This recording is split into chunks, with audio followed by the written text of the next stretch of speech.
¿Cómo contar la historia de Europa? Un continente de numerosas fronteras redibujadas en múltiples ocasiones y asombrosas civilizaciones que dieron forma a la historia del mundo. Una amalgama de diversidad de ideas, tradiciones y culturas ancestrales y unos cementerios con innumerables historias que contar. Echemos un vistazo atrás en el tiempo y examinemos más de 2500 años de historia. ¿Qué fue? ¿Qué sigue siendo?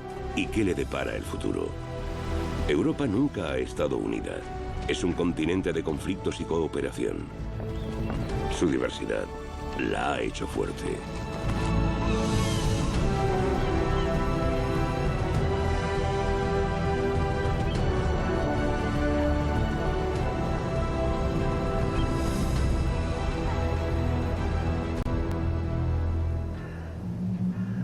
La prehistoria europea es neblinosa. Lo que permanece son monumentos, como Stonehenge en Inglaterra. Durante más de 4000 años, ha marcado el inicio del verano. Un momento mágico, aún a día de hoy. Y un espectáculo de masas.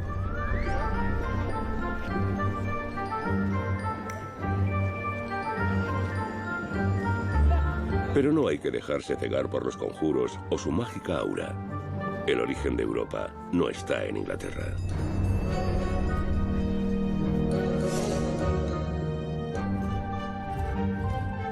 Mientras que los europeos viven en la Edad de Piedra, en Oriente ya construyen ciudades, pirámides e inventan la escritura.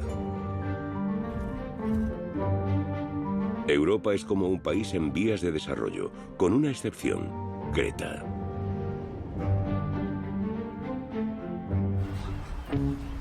La prueba de que Creta sigue muy orgullosa de su cultura y su antigua grandeza se puede encontrar en todas partes. Pero la isla tiene mucho más que ofrecer que simples souvenirs. Hace 4000 años se convirtió en un importante núcleo de comercio gracias a su ubicación en el Mediterráneo. Y a un producto que ha prosperado aquí durante siglos: la aceituna. La base del famoso aceite de oliva cretense. Y de la primera cultura avanzada de Europa.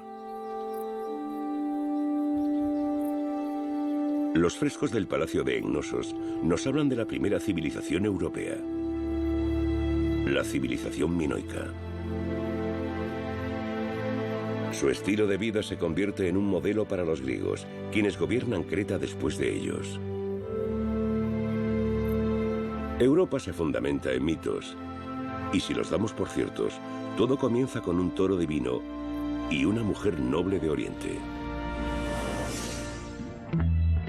En Fenicia, actual Siria, el dios griego Zeus se enamora de una princesa llamada Europa. Pero en lugar de ganársela, se transforma en un toro, la rapta y la lleva hasta su casa, Creta. Allí, Europa se convierte en la madre de la civilización europea. Sucumbe al encanto divino de Zeus y da a luz a Minos, el mítico primer rey de los minoicos. El toro era el animal sagrado en la Creta minoica. El culto al toro es un elemento central en los siglos II y III a.C. La mitología griega nos cuenta que Zeus secuestra a Europa convertida en toro, la trae aquí, a Creta, y desde entonces pasamos a llamarnos europeos. Los minoicos fueron los primeros europeos en leer y escribir. E incluso imprimieron los símbolos del disco de Festo en arcilla casi 3000 años antes de la invención de la impresión moderna. Pero aunque el disco es generalmente aceptado como auténtico, algunos eruditos lo ponen en duda. Por otra parte, los europeos también roban la escritura a los fenicios. Este alfabeto oriental es el padre de todos los alfabetos europeos.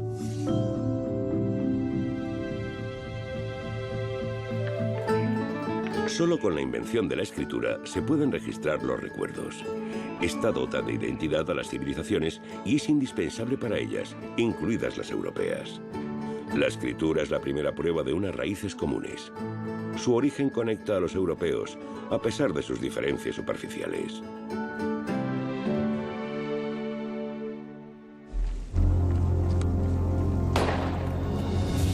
Los maratones nos llevan a otra raíz de la civilización europea, pues son un recordatorio de la antigua lucha entre griegos y persas por el futuro del continente. En el año 490 a.C., soldados de Atenas toman posiciones en la ciudad costera de Maratón, Grecia. Quieren defender la libertad de las ciudades-estado griegas contra la tiranía del imperio persa.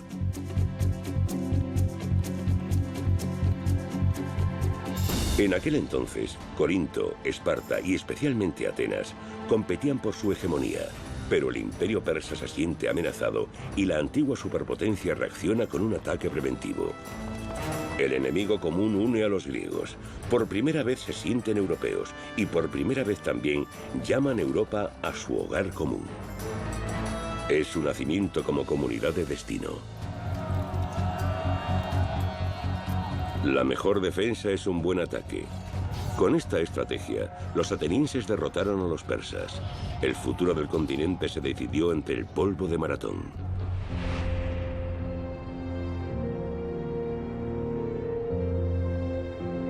La Acrópolis, punto de referencia de la ciudad, es erigida de nuevo tras la guerra, más gloriosa que nunca. En Atenas no gobierna ningún rey, sino el pueblo, por primera vez en la historia. Por su servicio militar, los ciudadanos tienen voz política. Pero la democracia en Atenas no es perfecta. Al mando solo hombres, mujeres y esclavos no tienen voz ni voto. Para el resto, la participación en asambleas es un deber cívico. Muchos se mofaban de la democracia llamándola gobierno de la turba, pero tras la victoria de Maratón, esta se impone de forma permanente, una victoria para la democracia ateniense. La experiencia de combate de Atenas y la búsqueda de soluciones conjuntas durante la preparación de la guerra fueron un requisito crucial para el surgimiento de la democracia. Los ciudadanos del resto de ciudades-estado vivieron experiencias similares, pero en Atenas llegaron particularmente rápido a la democracia. Al menos por fuera, los templos modernos de la democracia en Europa recuerdan a la antigua Grecia. Pero a diferencia de hoy, los atenienses no elegían a sus representantes, realizaban sus propias políticas.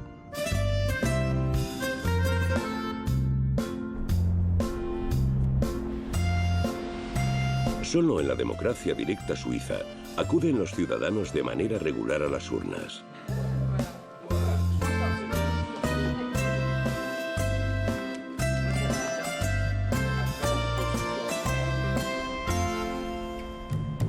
Pero los griegos no solo muestran a Europa la democracia, sino que establecen estándares en el arte y la cultura. A los pies de la Acrópolis emergen las primeras joyas del teatro europeo. Desde Homero, la epopeya heroica se ha mantenido viva. Las guerras persas también tienen consecuencias dramáticas. Los actores se meten en la piel de antiguos oponentes y llevan su historia al escenario. Entre bambalinas se halla Esquilo, un veterano de la batalla de Maratón, apoyado por el joven político Pericles. El dramaturgo quiere ganar el concurso poético que los atenienses celebran anualmente en honor a Dioniso. En el campo de batalla, Esquilo no destacó, pero con su obra pretende volverse inmortal. Su plan funciona. Los persas se alza con la victoria y es la tragedia griega conservada más antigua del mundo.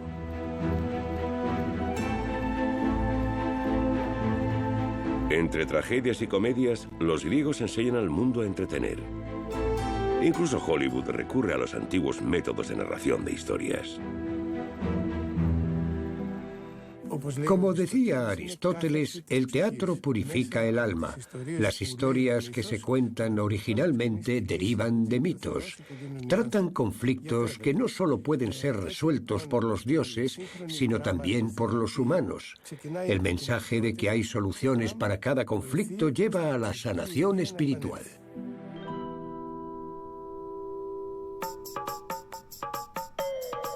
Los griegos son también los primeros en crear imágenes humanas realistas.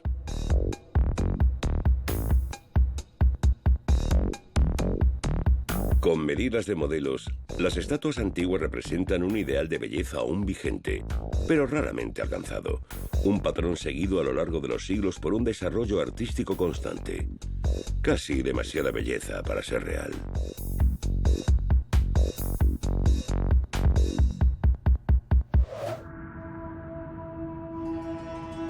Los griegos inmortalizan también a sus grandes pensadores. Los retratos de los filósofos Sócrates, Platón y Aristóteles cuentan con rostros únicos y celebran al individuo. Su visión y comprensión del mundo penetra profundamente en la memoria de los europeos. Todo es cuestionado y medido. Desde muy temprano aprenden a entender el entorno a través del pensamiento y la observación, adentrándose así en las primeras leyes de la naturaleza. Los investigadores europeos modernos se basan en sus métodos. Copérnico, Galileo, Newton o Einstein tienen un mismo objetivo: reducir la complejidad del mundo a una simple fórmula. Los griegos se reúnen en Olimpia cada 4 años para medir pacíficamente su fuerza. Pero en la antigüedad falta una disciplina: el legendario maratón con el que todo empezó.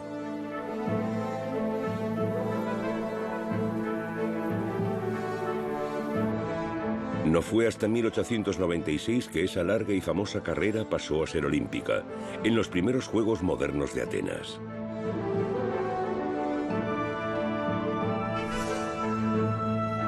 El primer maratón lo ganó un griego, Espíridon Luis, quien hoy en día aún es venerado por los helenos como un héroe.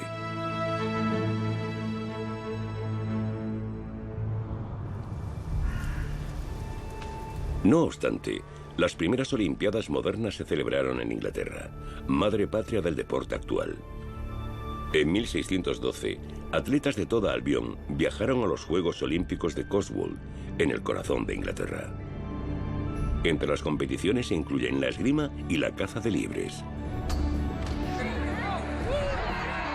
Hoy, la diversión está a la vanguardia. Y la disciplina principal no es para caballeros, sino para matones. Patadas en la espinilla.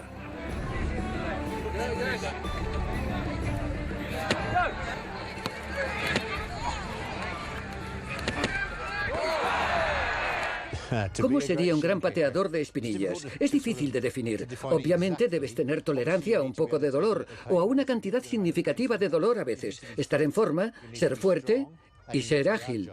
Y también comprometerte, porque si quieres ganar, tienes que hacerlo 4 veces contra 4 rivales distintos. Tienes que abrirte camino a patadas. Para entender cómo la cultura griega se propagó por Europa, tenemos que remontarnos al siglo IV a.C. Durante esa época, el rey y conquistador griego Alejandro Magno extiende la civilización helénica por el mundo.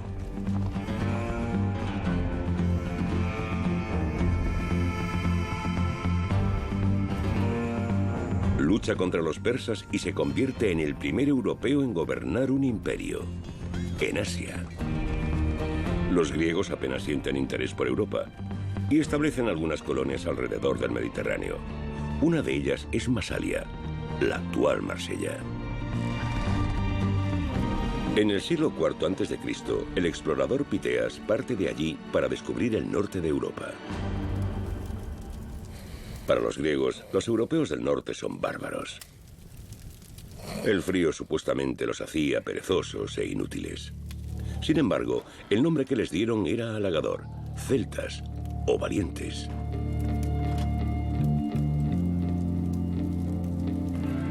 Los griegos no quieren luchar, quieren comerciar.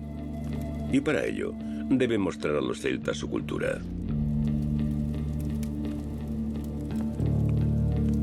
Pequeños obsequios crean y preservan la amistad. Piteas, explorador de Marsella, lo sabe bien.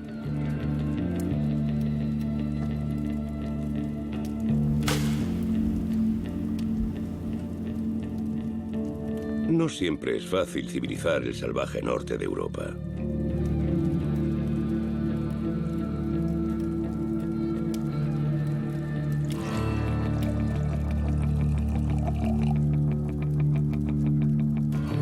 Pero la perseverancia da sus frutos.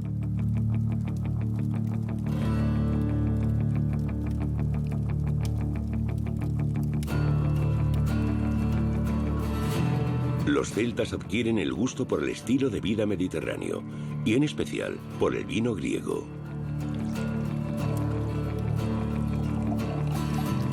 Actualmente, los descendientes franceses de los celtas superan a los griegos no solo en el consumo de vino, sino también en su producción.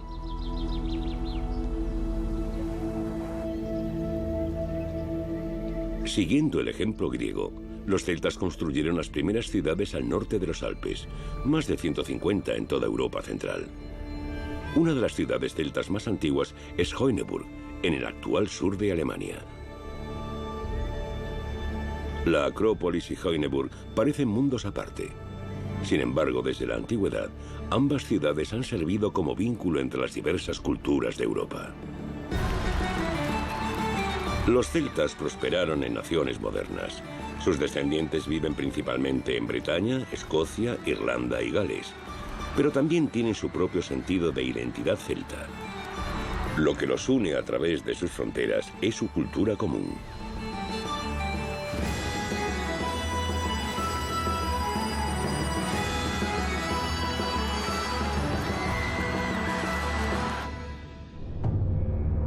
En la actualidad, la cultura celta es un fenómeno marginal. Pero en el 60 a.C., la historia era distinta. Los celtas gobernaban entonces gran parte del continente. Y posteriormente, en el siglo IV a.C., a punto estuvieron de conquistar Roma. Los días de gloria de la ciudad eterna junto al Tíber han pasado. Aún así, esta fascina a los bárbaros del norte. Hoy la misión de sus invasores es inofensiva: tomar fotografías de Roma. Buscan ver las ruinas de un imperio que gobernó casi toda Europa.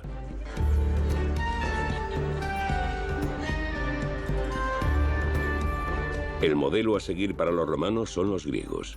Su arquitectura lo evidencia.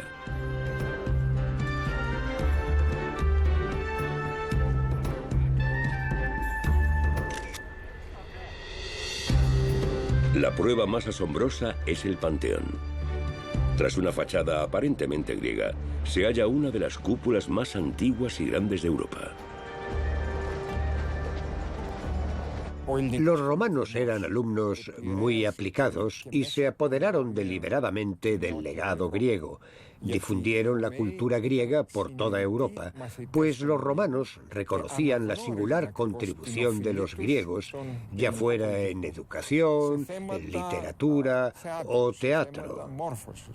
Esto significa que muchos logros griegos fueron absorbidos y transmitidos por los romanos. Por ejemplo, la legislación romana tiene raíces griegas. Los romanos se apropiaron del legado griego para siglos venideros. En todos los ámbitos, los romanos seguían por los griegos.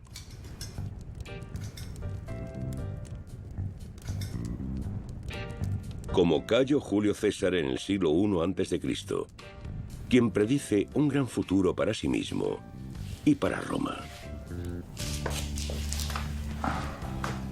Anhela ser un conquistador, como Alejandro Magno, pero le puede la ociosidad. Antes de hacer historia, debe completar la carrera funcionarial requerida. No escatima en gastos para su ascenso y dedica grandes cantidades de dinero a sobornos.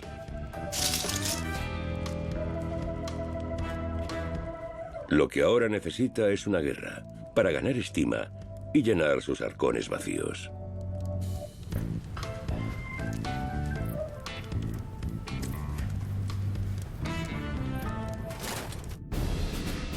Pero tiene un problema.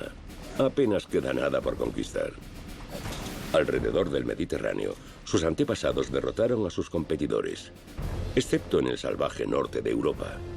la tierra de los celtas, a quienes los romanos llaman galos.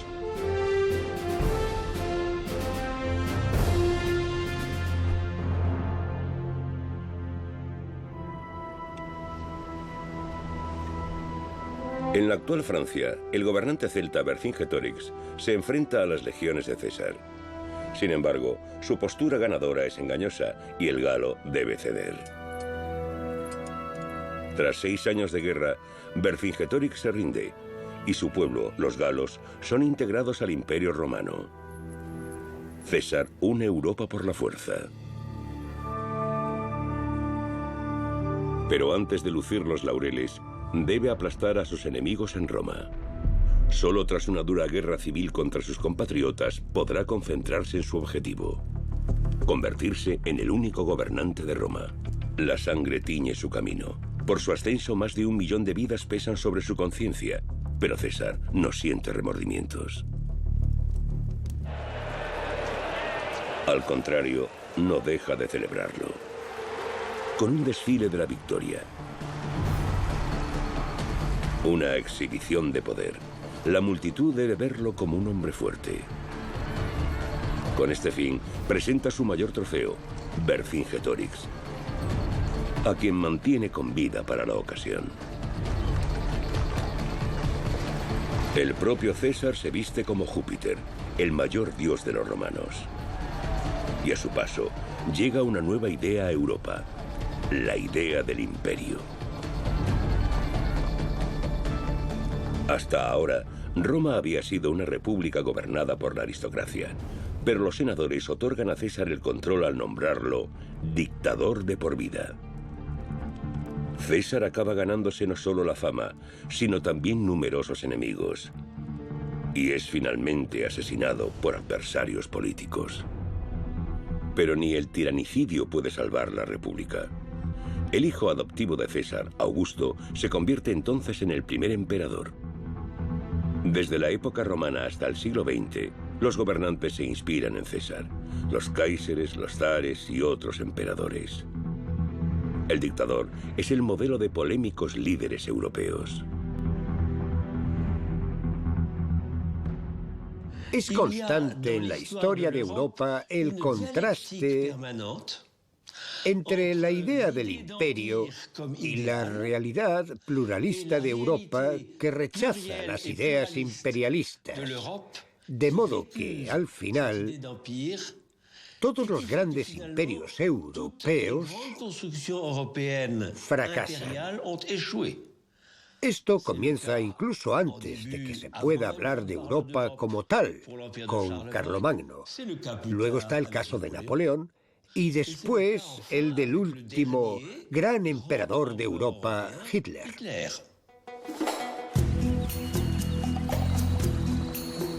La arquitectura romana conquista el continente.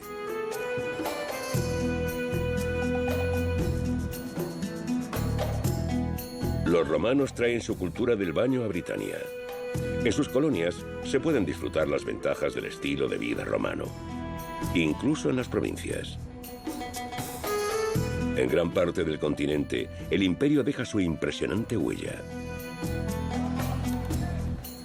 Hasta el día de hoy, los europeos del norte siguen impresionados con los logros de los legionarios, y ahora como entonces, muchos bárbaros se romanizan voluntariamente.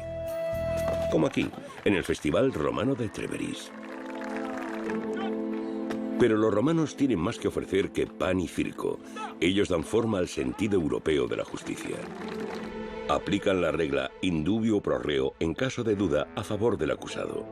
Y hasta hoy se sigue hablando latín en numerosos tribunales. El Imperio Romano es el primer estado de derecho del continente, y ante la ley, todos los ciudadanos son iguales, un hito. El derecho civil romano era una herramienta esencial para la integración de nuevos ciudadanos, ya se sometieran por la violencia o voluntariamente. Ofrecía privilegios fiscales y legales, derecho a voto. Pertenecías a ese grupo privilegiado de ciudadanos del Imperio Romano. Todo el mundo quería la ciudadanía romana. Por primera vez, el Imperium Romanum une una gran parte de Europa, pero va mucho más allá. rodea el Mediterráneo, el Mare Nostrum romano. Pero no todos los europeos quieren pertenecer al imperio. Los pueblos de las actuales Alemania y Escocia resisten obstinadamente. En lugar de ceder ante los bárbaros, como los llamaban, los romanos construyen la primera Europa fortificada. En el norte de Gran Bretaña se sellan con el Muro de Adriano. Y construyen también una línea de fuertes fronterizos por los ríos Rin y Danubio, el Limes Germanicus, un límite cultural que divide el continente.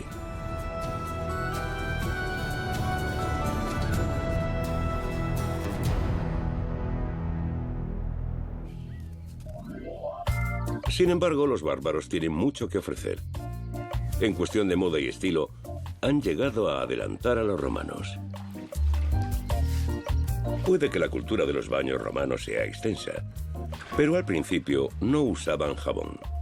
Los galos y los pueblos germánicos inventan el agente de lavado, aunque lo utilizan principalmente para su indomable cabello.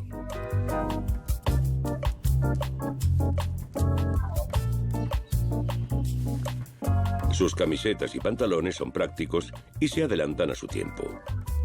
En cambio, los romanos usan una ropa interior parecida a los pañales y una compleja túnica. Hasta el más diestro de ellos necesita ayuda para vestirse. Las mujeres romanas están más abiertas a las tendencias germánicas y gastan grandes cantidades en pelucas de auténtico cabello bárbaro. La moda acerca de nuevo a la Europa bárbara y romana.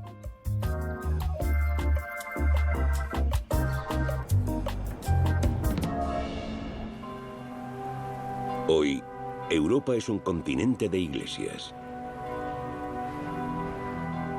Son un rasgo característico de la cultura europea.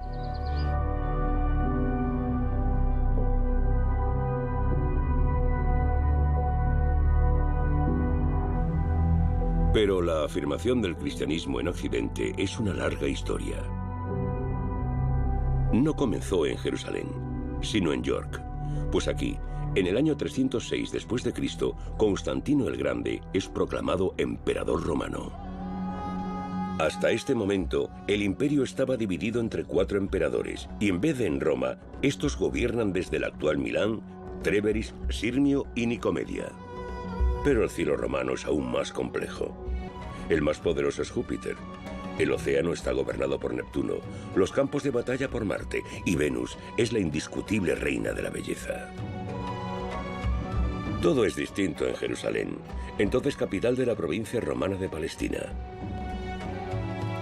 Aquí viven los judíos, quienes rezan a un solo Dios. Representan la primera religión del libro que moldeará Europa. Una vez más, Oriente marca la pauta. Una nueva era comienza con un predicador judío llamado Jesús de Nazaret.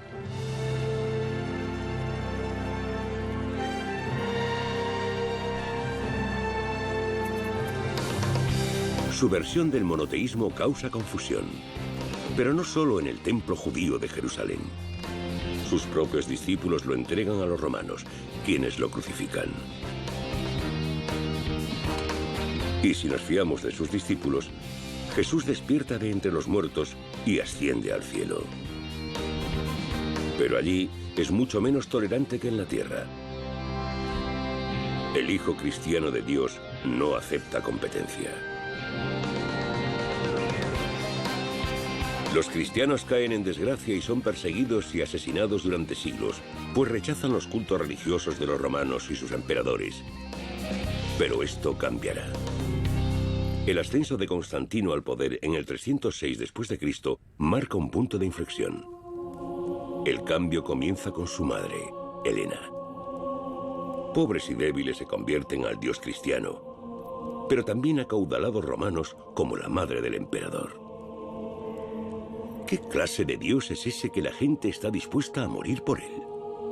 ¿Es porque les da a los creyentes la esperanza del perdón por sus pecados y un lugar en el cielo?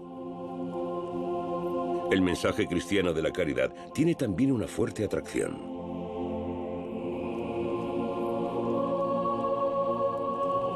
Pero Constantino aún no está convencido, aunque no le vendría mal algo de ayuda celestial.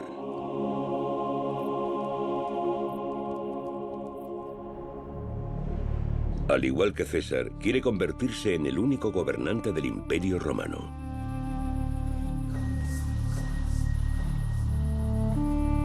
Constantino adora al Sol Invictus, el invencible dios Sol. Pero según los cronistas, Constantino comienza a dudar la noche anterior a una batalla crucial. Hablan de una visión.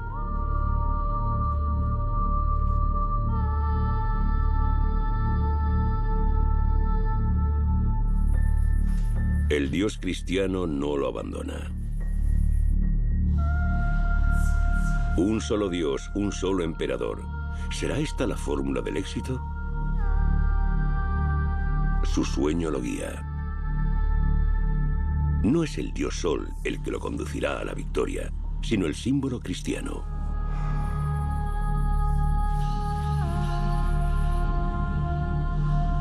Las letras griegas Chi y Rho, abreviatura de Cristo, el crismón.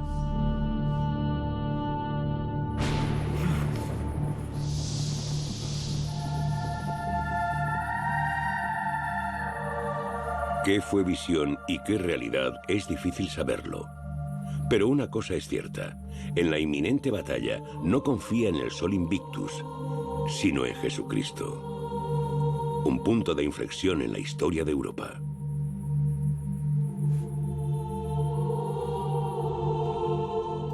Bajo la bandera de Cristo, Constantino gana la batalla del Puente Milvio. Una victoria crucial para él y para el cristianismo. El cristianismo se había extendido desde su primera generación por todo el imperio. Esto lo vemos en los apóstoles que caminaron con Jesús o en el apóstol Pablo con sus viajes por el Mediterráneo. Desarrollaron una dinámica con la que el cristianismo se difundió tanto en el siglo IV que, como gobernante, no podías permitirte ignorarla o, peor aún, perseguirla.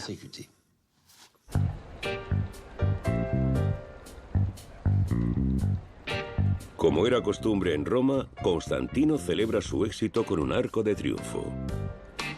Sin embargo, algo ha cambiado.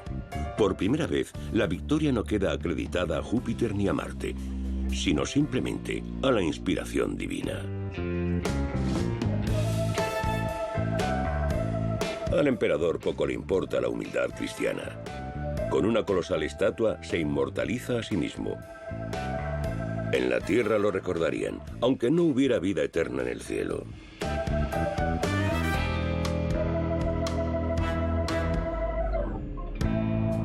Los investigadores asumen que la estatua lo representaba originalmente como el Sol Invictus, antiguo dios predilecto del emperador, y que los símbolos cristianos se añadieron más tarde.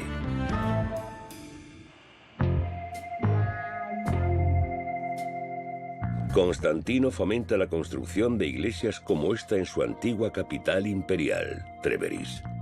Y como siempre, es bastante pragmático.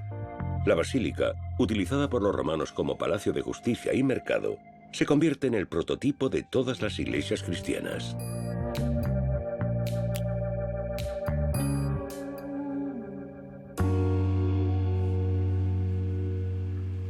El solsticio de invierno, fiesta del dios Sol, es declarado como día del nacimiento de Cristo.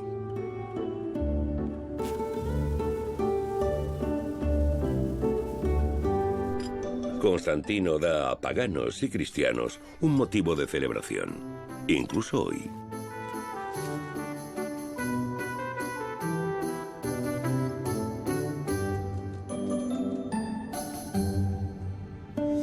Desde Constantino, el cristianismo ha estado conectado al poder político en Europa. El culto se convierte en religión estatal. Por esto, los padres de la Iglesia lo adoran como a un santo. Pese a los rumores de que Constantino pudo haber matado a 11 de sus parientes en su camino al poder.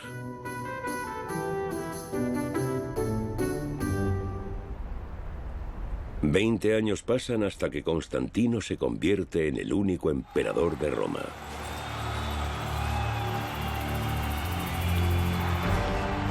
Un triunfo que desea celebrar como hiciera César. Pero algo cambia. En lugar del estandarte con el águila imperial, sus tropas portan el símbolo del dios cristiano, insignia de Constantino. Este tampoco se viste como Júpiter. Quiere tomar un nuevo rumbo. Antes de llegar al templo de Júpiter, Constantino se da la vuelta. Ya no le importan ni los viejos ritos romanos, ni la antigua capital. Y deja Roma para siempre.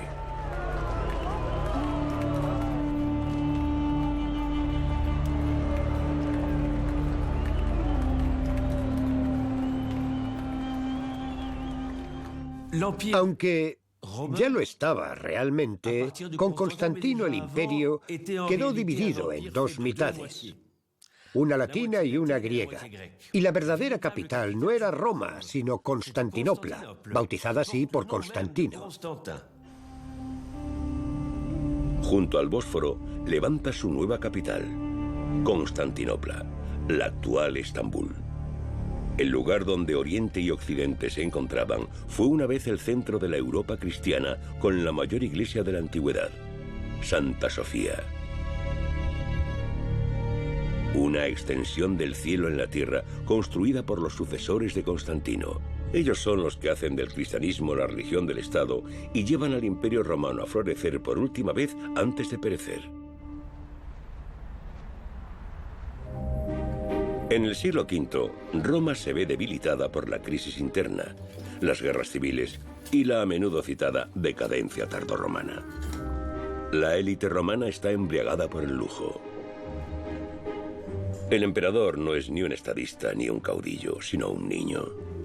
Burlonamente lo apodan Augustulo o Pequeño Augusto, mientras otros están al mando. Como el oficial germano Odoacro, quien cavará la tumba del imperio. Al igual que muchos guerreros germanos, sirve en las legiones romanas. Los romanos dejaban a otros combatir sus guerras, graso error.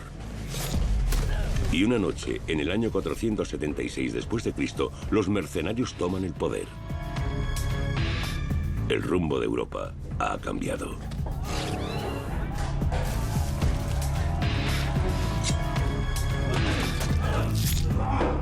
Ya no son los romanos los que deciden, sino las tribus germánicas a las que llaman despectivamente bárbaros.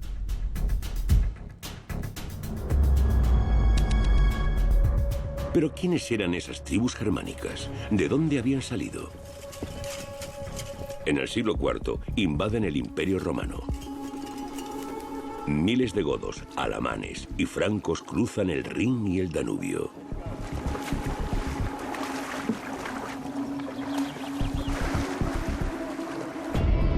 Los hunos, grandes jinetes del este, han invadido Europa central y han desencadenado una migración masiva. Como relató un oficial romano, pronto dejamos de contar las tribus bárbaras. Esos migrantes germanos son los antepasados de numerosos europeos. El Imperio Romano y de Occidente es historia. ¿Pero qué queda? Los bárbaros cultivan la herencia romana en Europa. Y aún hoy sigue siendo visible en las redes de calles y ciudades de origen romano.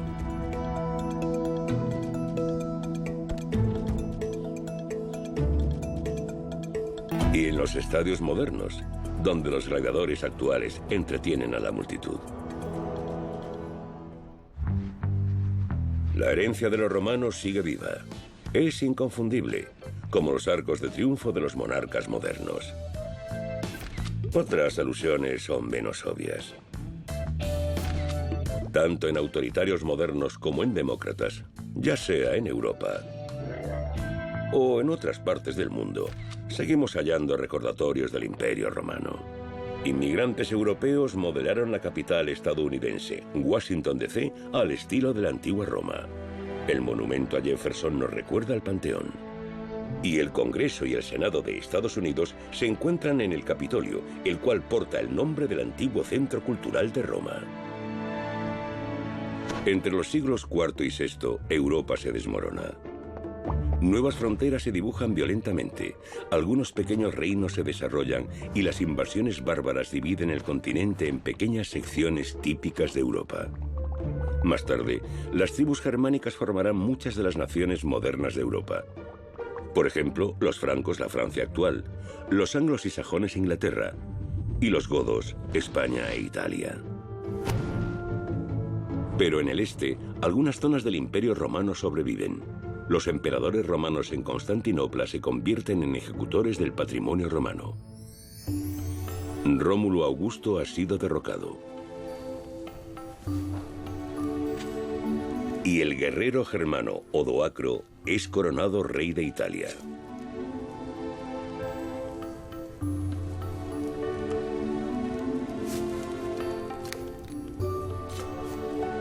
El manto imperial es llevado a Constantinopla. A partir de ahora, Oriente y Occidente seguirán caminos diferentes. Debido a las llamadas invasiones bárbaras, el Imperio Romano de Occidente no tardó en desaparecer, a diferencia de la parte oriental. Este es el momento en que comenzó la división del Occidente de influencia latina y el Oriente de influencia griega. Una ruptura que se acentuó en siglos posteriores y que, a mi parecer, todavía representa la división más significativa en la historia de Europa. El Imperio Romano perdura donde hoy acaba Europa, en Constantinopla, actual Estambul. En el cruce entre Asia y Europa se adquieren nuevas influencias. Las culturas de Oriente y Occidente colisionan, pero también se enriquecen mutuamente.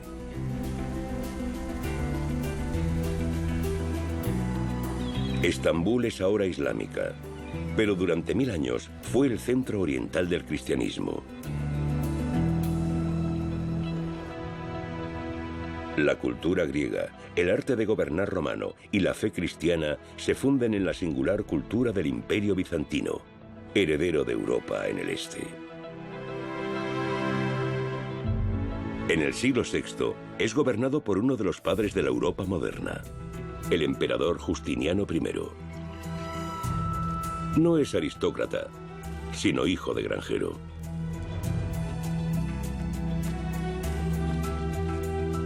Su esposa, la emperatriz Teodora, también es de origen humilde. Juntos ascienden al poder y dejan una huella imborrable en Europa.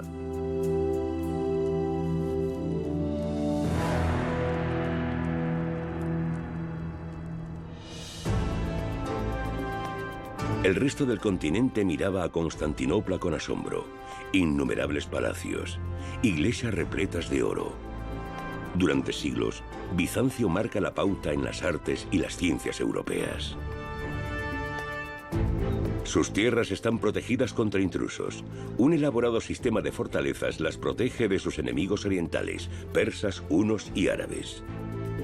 En el mar, los bizantinos utilizan su arma secreta, el fuego griego, el napalm de la antigüedad tardía, que arde incluso en el agua.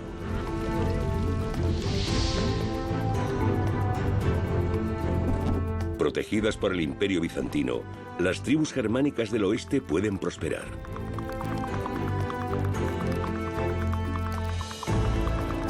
Sin un Bizancio fuerte, el orden europeo que conocemos nunca hubiera existido.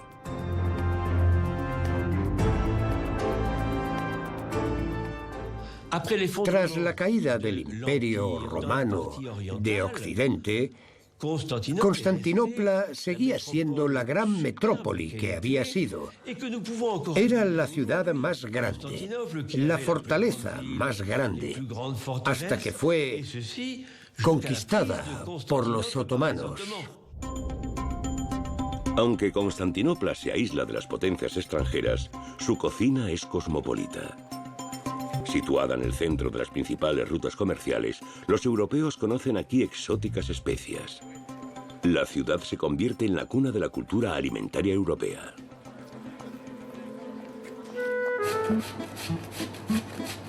En la cocina mediterránea, y especialmente en Grecia, se conserva el patrimonio culinario.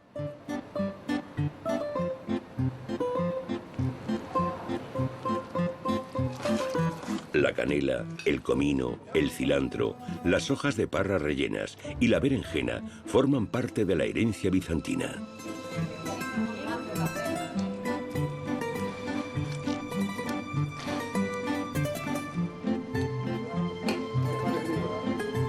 Una cocina de fusión que combina lo mejor de ambos mundos, Oriente y Occidente.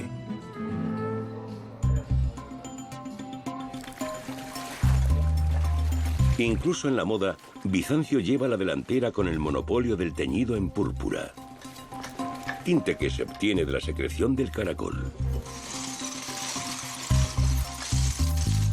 10.000 caracoles deben morir para obtener apenas 1 gramo de púrpura de Tiro.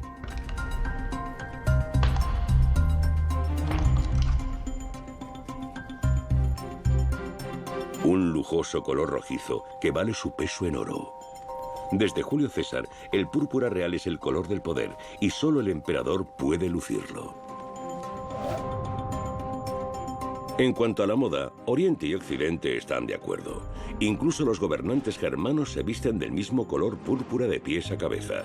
El poder de los emperadores lo acompaña. Un popular tono que sigue siendo usado hoy, como vemos en los cardenales y obispos de Roma.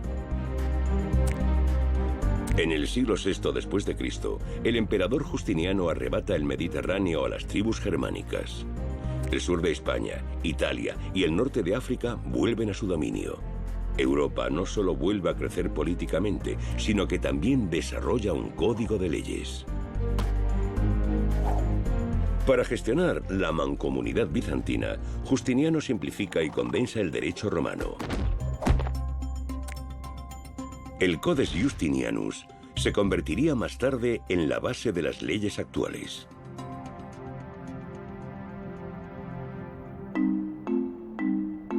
En la Edad Media, la colección de leyes imperiales es redescubierta en Bolonia, Italia.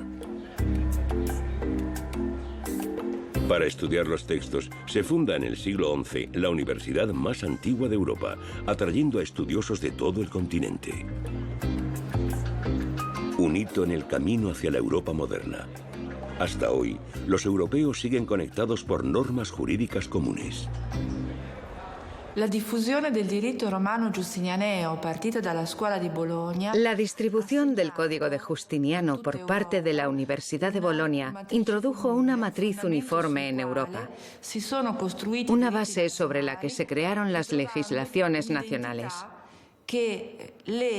Y se desarrolló una identidad europea común que ha servido para conectar la Europa medieval con la Unión Europea actual. Constante y continuo reconocimiento. En el siglo VI, el desarrollo de la Europa occidental es aún incipiente. Las tribus germánicas están al mando. Tras hallar otros reinos, hacen lo de siempre, luchar entre ellos. Sus diminutos reinos florecen y vuelven a desmoronarse. No hay tiempo para mantener las antiguas edificaciones romanas. Occidente está en ruinas.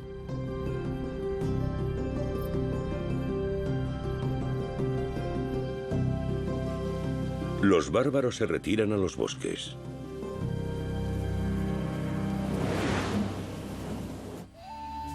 La mayoría de nuestros antepasados son paganos. Al aire libre se sienten especialmente cerca de sus dioses, Odín, Thor o Freya.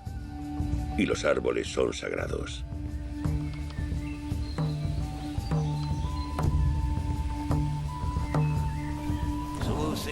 Ahora ya no sacrificamos animales. Occidente es cristiano. Pero ¿cómo se aceptó esta fe? Tras la caída de Roma, la herencia religiosa perdura en los antiguos obispados. La Iglesia mantiene el orden, como una isla en medio del caos de las invasiones bárbaras. Pero entonces algo sucede en la ciudad de Reims, en la actual Francia, que cambiará significativamente el rumbo de Europa. En su catedral se bautizó por primera vez a un gobernante germano en el año 498, al rey Clodoveo, líder de los merovingios. El dirigente germano jura al obispo de Reims difundir la fe a tribus lejanas con arrojo y sin timidez, y convence a 3.000 francos para convertirse con él. Este paso marca el nacimiento del cristianismo en Europa occidental. El rey Clodoveo, o Chlodoweg en su propia lengua, podría ser considerado el abuelo de Europa. El padre de Europa es un título que podría reservarse para Carlomagno. Si nos fijamos en Clodoveo, vemos que fundó o consolidó la dinastía merovingia. Conquistó la mayor parte de la Galia, le puso el nombre de su propia tribu, los francos, unió a las distintas tribus francas y, lo más importante de todo, se convirtió al catolicismo. Pero su bautismo tiene también una motivación política. El pacto con la Iglesia Católica Romana solidifica el reinado de Clodoveo.